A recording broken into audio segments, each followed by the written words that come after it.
رسول خدا صلی اللہ علیہ وآلہ وسلم حضرت ابو طالب علیہ السلام کی پرورش اور تربیت میں۔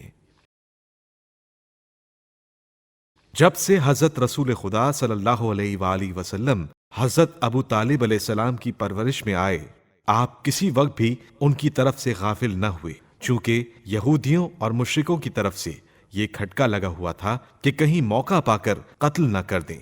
لہٰذا حضرت ابو طالب علیہ السلام اتنی احتیاط کرتے تھے کہ رات کو جس مقام پر حضرت صلی اللہ علیہ وآلہ وسلم سو جاتے تھے، رات کا کچھ حصہ گزرنے پر حضرت ابو طالب علیہ السلام آپ کو وہاں سے اٹھا لیتے تھے اور اپنے کسی فرزند کو اس مقام پر لٹا دیتے تھے، تاکہ اگر دشمنوں نے وہ جگہ دیکھ لی ہو اور حملہ کرنے کے لیے آئیں تو ان کا بیٹا قتل ہو جائے اور محمد صلی اللہ علیہ وآلہ وسلم بچ جائیں۔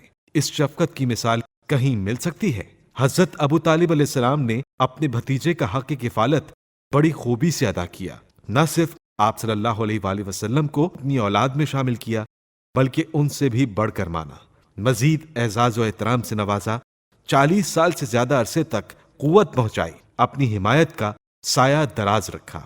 شیخ عبدالحق محدث دہلوی فرماتے ہیں، ایک لمحے کے لیے سرکار کی حفاظت سے اور پہرے داری سے حضرت ابو طالب علیہ السلام نے تساہل اور تغافل نہیں برتا، اور آپ صلی اللہ علیہ وآلہ وسلم جب نیند فرماتے تو اپنی تلوار ہاتھ میں لے کر اس جگہ پر پہرا دیتے جس طرح کی شمع کے گرد پروانہ طواف کرتا ہے۔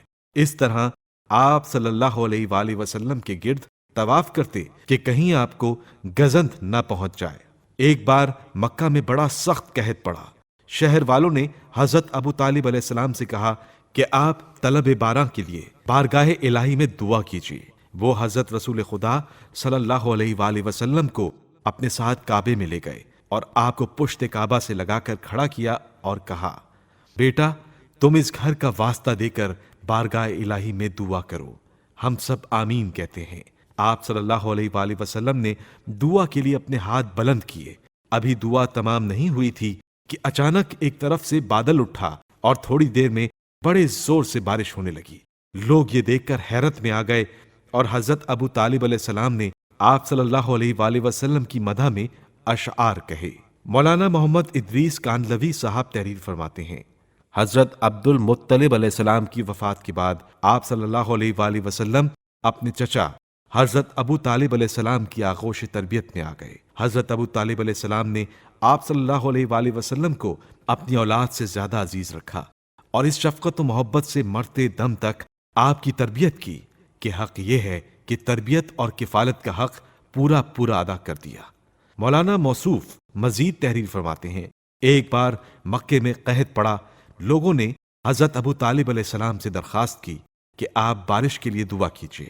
حضرت ابو طالب علیہ السلام ایک مجمع کے ساتھ نبی کریم علیہ الصلاۃ و تسلیم کو لے کر حرم میں حاضر ہوئے اور آپ صلی اللہ علیہ وآلہ وسلم کی پشت کو خانہ کعبہ سے لگا دیا۔ آپ نے بطور تضرع و التجا انگشت شہادت سے آسمان کی طرف اشارہ فرمایا۔ بادل کا کہیں نام و نشان نہ تھا۔